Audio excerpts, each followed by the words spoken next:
Hello, and welcome to the second Thrive podcast. I'm your host, Sciocont, and these are our other contributors.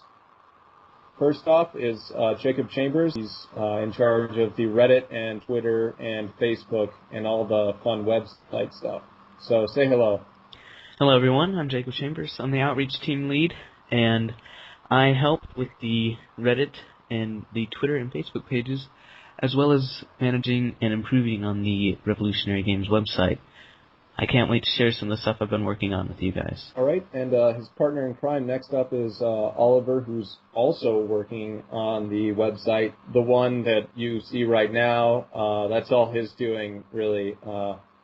Jacob and I worked on it with him, but most of that's his blood, sweat, and tears. So say hello. Hello, I'm Oliveriver. I'm also the music team co-lead for Revolutionary Games. I've composed a lot of music, but I do a lot of other things, including the website. All right, and finally, here is Danny. He is one of our lead programmers, and he's just a huge help around the forums. Say hello, Danny. Hello, I'm Danny, and as Isaac said, I'm one of the programmers coding the game, and we are currently working on the finalizing the engine. All right, so that's our cast for this, weeks, months, who knows, podcast. I hope you enjoy the following. Our first segment today features questions from our fans on Reddit. Take it away, Jacob. Hi, hello everyone, I'm Jacob, and our first question comes from Tyne Salmon, and their question is, do you think this game could be released sooner if it were kickstarted? What are the reasons this has not happened? And I think Isaac or sciocont should probably be the one to answer this. So this is probably our number one question, and it's sort of a good problem for us to have, because I've probably seen people ask this 20 or more times on Facebook, on the ModDB page, now on Reddit. I think we had some Twitter people. They want us to start a Kickstarter to fund the game. So why has this not happened? Well, naturally, we've thought of this, like pretty much everything else in the project. We've gone over this, and there's a good reason we're not kickstarting it, and it's because we're not a company. We're not a bunch of people that all live in one place. We are a forum on the internet, and we don't have a budget. We don't have salaries. We don't have any way to use that money. And people have said, yeah, well, you could employ people to code for you. Yeah, we could, but would they be the right people to code for us is the question. The programmers we have now don't do it because they're getting paid. They're not getting paid. They're doing it because they love to write the code and they want to see the game made, and they love being part of something like this. And so that's why we're not bringing money into it. We don't have anything to spend it on, and furthermore, we don't have any good way to allocate it if we were to spend it on people. So thank you all for your support. If we ever do need money, we will start a Kickstarter, because it's obvious that plenty of people are willing to pitch in to help the cause. Our next question comes from someone named Dr. Citrus, and his question is, are you planning on using a preset engine to create the game, or are you going to make a new one from scratch? And I believe Danny, one of our lead programmers, is probably the best one to answer this. Yes, this question has been raised a few times already. Sometimes just like that, without suggesting an engine, or other times saying that we should use Unity or something like that. And the answer to that question is that we are going to have to do our own engine. Each engine is optimized for a set of things, and Thrive is a different game from anything else it has been done before. For example, there are shooting engines that are optimized for shooters, for first-person shooter or third-person shooters, but they work great for that type of games, but it doesn't fit our game. We would have to do so much work to make any other engine fit our game that we are better off doing a new engine from scratch. Our next question comes from someone named Dolphinstay, and their question is, how advanced will the creature editing be? Will you have to shape your skeleton effectively so it won't break? Can you make invertebrates without exoskeletons? Or only a shell/nothing at all in the skeleton department? And I think that the best person to answer this question would again be Skyo or Isaac. Yeah, so this is a great question because in the last few days I've been writing the game design document for skeletal editing. Right now I'm on endoskeletons, which is like what vertebrates have, but we will be including hydrostatic skeletons like a worm or an octopus or a squid, any sort of mollusk. And we will also be including exoskeletal parts, just like any sort of arthropod exoskeleton. It's going to be very advanced. Right now, in the game design document, I've defined all of the mutations possible for limb bones, which are being called long bones, and for columnar bones, which are like our vertebra, but in Thrive they can also be used as leg bones if you really want. You could have a leg or something that's works exactly the same as a vertebra. So there's going to be a whole lot of different ways to create an animal in Thrive, and it's going to be surprisingly, well, hopefully, I should say, it should be very easy to use because we're not giving you infinite options. If, for instance, if you want to make a bone longer, it'll snap into, every centimeter longer it'll allow you to do, so that you don't have this gigantic plethora of options where you're going to be paralyzed by every single mutation you can have. And that makes it a lot easier for auto-evo algorithms to come into play as well. In a long-winded way, creature editing is going to be as advanced as you could want it to be.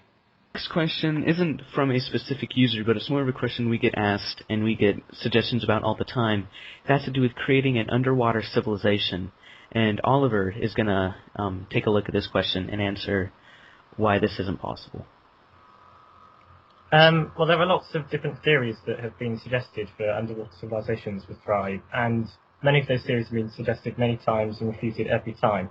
As far as we can tell, there is no way to smelt metal underwater.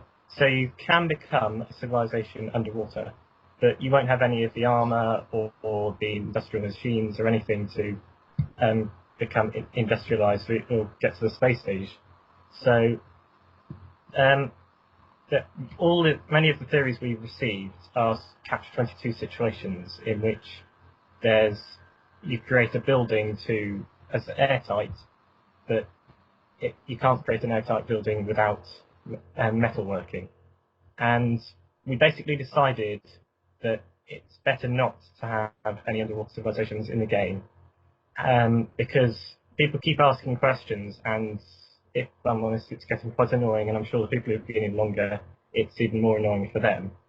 So we're basically giving up on that in that regard, but not so much giving up because we've answered the questions many times and we just can't find a reasonable answer. Alright, so I think that's just about it for the Q&A session. Be sure to ask your questions on the Q&A thread on our Reddit, which is /r/thrive, and we'll pick the best ones and we'll answer them in the next podcast. So I'm Sciocont. I'm again the head of Revolutionary Games, and I'm going to tell you about probably the most exciting part of Cell Stage, at least for me, which is editing the cell. Now, previously we have released a demo where we, I don't remember what it was coded in, but it was basically a proof of concept for the cell editor where we could have organelles placed and you could basically create different curves to make the body of your cell. Right now, that is not how our cell editor is going to be structured. And that's because of the issue of complexity and because of the issue of physics. In-game physics, it's very difficult to simulate something that has 1,000 different angles on it and is basically extremely complex in its creation. So we decided to quantize cell editing a bit more, which is when Nimbal, one of our programmers, came up with this really excellent idea for the cell editor that is grid-based. So right now, the cell editor is based on a hexagonal grid, and you can click on different hexagons in the grid and create a contiguous shape that is your cell. So you can click on, say, a patch of 7 hexagons, and that will be your cell. It'll be this little patch of 7 hexagons, and then in the next tab where you can play around with the surface coloration of your cell, that will be smoothed out, and you'll have this nice round blob instead of something that's obviously hexagonal. In the cell editor right now, we have, I think, about 7 different organelles where we know exactly how they're going to fit into the cell. But basically an organelle is like to the cell what an organ is to a larger organism, and they're going to take up space in your cell. So to place it in your cell, let's say you have a mitochondria takes up 2 little hex grid spaces, and to put it into your cell, you have to click on it in the menu, drag it out onto those 2 hex spaces, and then put it in there. And it should be a very intuitive way of placing organelles into your cell. And we have a bunch of organelles. We're going to have the toxins that you heard of during the last show. We're going to have the nucleus and some other essential organelles that are all going to come into one little brick called the kernel, I believe we're calling it. And we have surface and propulsion organelles like flagella and cilia and lamellipodes, hopefully. So it's going to be a fun time creating your cell. I know that in the current engine, we do have cell-based or hex grid-based cells, but we don't have any editor for them right now unless you want to go in and highlight all of the, or select every hex that you want turned on with Lua. But we're getting there, and it's looking like a really good system to have. Next we have Oliver, who has an update on all of the wonderful things that he has been doing for the team. Music team co-lead for Revolutionary Games, and just as in the last podcast, I'll be giving updates on music, Thrive. Now, the biggest musical development between last podcast and now was the composition of a new version of the Thrive main theme. Those of you who listened to my section in the previous podcast will remember I showcased an earlier version composed by Hongchong 7. Technically, that was the 3rd iteration of the main theme, having been refined and improved twice before. A 4th, completely unrelated version was composed afterwards, but has since been dropped. I then decided to try my hand at composing a main theme, remixing Hongchong 7's original to produce another, the 5th version. The newest version is therefore the 6th, and can be viewed on both my own YouTube channel and the Thrive Game Writer as the Thrive Main Themes V6.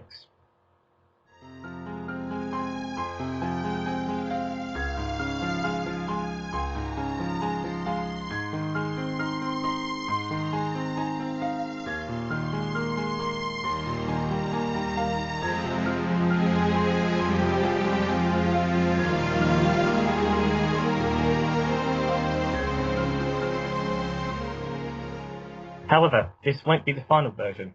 The main theme is, by definition, the most important piece of music in the game, so should require the greatest amount of time and effort to perfect. The entire music team will be working together to refine and add sections, and if you think you could help us with the composing efforts, visit us at www.thrivegame.forum-free.ca. Another major music-related event to happen recently was the creation of a new YouTube channel, the official channel for Revolutionary Games. While Thrive Game Editor still contains most of the published music for Thrive, we'll be uploading completely finished themes to the official channel, as well as more updates on Thrive's progress, including this very podcast. And now, as I promised last time, I'll be answering some frequently asked questions on Thrive's soundtrack. The most common question posed to the music team is what types of music will the game include? I explained last time that ambient will be the prevailing genre, so as not to detract from the player's experience. But within ambient music, there are plenty of variations. Synthesizers will be prevalent in both the microwave and space stages, while the other stages will have more orchestral ambient music. And there are a myriad of eventualities in all these stages, each of which will need accompanying music. Many of these won't have ambient music. Wars in the industrial stage will go with marching, mechanical music. Landing on a planet or moon will be accompanied by triumphant brass crescendos. Even something as simple as running away from a predator in the creature stage will need faster-paced music. Another frequently asked question is how music in the game will work in the first place. Sure, we can compose all these themes, but how are we actually going to implement them? The current decision is to start playing an appropriate theme as soon as you enter a new stage, editor, or scenario, and keep playing it until it either ends or you enter a different scenario, stage, etc. If it ends before you leave one of these places, a different appropriate theme is played. Take the microwave stage as an example. When you enter the editor, one of the microwave editor themes is randomly chosen and played. If you spend long enough in the editor for that theme to finish, the same one won't play again. Instead, another microwave editor theme is randomly chosen. This system repeats until we leave the editor, at which point the process goes back to the beginning but uses the microwave gameplay themes instead. And if you have any more questions on Thrive soundtrack, don't hesitate to post them in the podcast Q&A in the Thrive subreddit along with everything else. And make sure you check the music list thread on the forums to listen to all our music. I've also been working recently on microwave stage concept animation. Many of you will probably have seen this. But the main reason I made the microwave stage concept animation was to give the rest of the team a clear representation of the game design document, which they could aim for. Beforehand, with the exception of a few prototypes, there was little actual implementation of the concepts which had been developed. As a result, we were effectively stepping into the unknown, especially in regards to programming. Since Thrive is partly based on Spore, we know the microwave stage will work in a similar way, but we're still yet to see how the results of everything will look and function. The concept animation has hopefully helped us gain a solid view of what the results should resemble. While it doesn't include some sections of the game design document, such as the evolution of AI cells and an advanced compound system, it has already helped development by flagging up several balance issues. It's also proof that we have made progress, whether the naysayers agree or not. You can view the microwave stage concept animation on my YouTube channel, though it will also be uploaded to the official Revolutionary Games channel at some point soon. Hey, sciocont here again. I just wanted to share with you a little bit of news on how we've been doing as far as reaching all of you. So if you're listening to this, thank you for taking so much interest in our project. It's really great to know that you guys are out there supporting us and you're all interested in the game that we're trying to make here. So I started using Google Analytics to track traffic on our forum. It says here November 16th, 2011. So that's almost 2 years ago now. And in that time, we've had 75,206 people visit the site, or 75,206 IP addresses. If you submitted a question to Reddit, or if you're part of Reddit, I would like to thank you extremely, because our biggest traffic spike ever, which absolutely dwarfs any of our other traffic spikes, was from earlier this year, March 18th. We had 29,981 unique IPs visit our forums that day. So that was because some anonymous person posted a link to our forums on Reddit, and I think we've actually had several new members come in from that day. So, anything you guys can do to get the word out about the game, it's really appreciated. Traffic spikes like that are great to see, especially when most days we get around 300 different people visiting our site per day. It's also cool to see that our website, or our forum, I should say, has been viewed in, at this point, 164 different countries. Mostly U.S. and Europe, but we've got some, we have hits from Iraq, Iran, lots of just very small countries as well. So it's kind of cool to know that people all over the world are at least stopping by and checking in.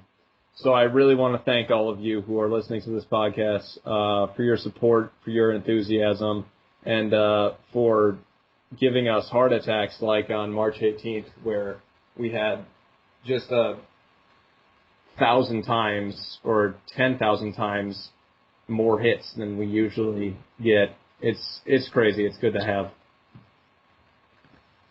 Here is Jacob Chambers again with another report on our website and request for you guys. Hello everyone, I'm Jacob Chambers again, and I would like to give you an update on the Thrive and the Revolutionary Games website. I've begun the daunting task of converting our current design over to the Bootstrap framework and integrating it with Expression Engine, which is a content management system that we're using to have the site be dynamic and we can update it quickly and easily with whatever information we want to push out to all of our fans. I'm chugging right along, and I hope to have it done by the end of September. Then I can work on populating the site with content and converting it into Expression Engine syntax. I also want to remind everyone to check out our Facebook page, which is just at Thrive, our Twitter account, which is at Thrive_game, and our subreddit, which is at /r/Thrive. I also urge everyone to come and join us on the forums at thrivegame.forum-free.ca. And if you're a programmer, a musician, an artist, even just a scientist with great ideas, we would love to have you help us out. And that's all I have for you guys. Have a great day.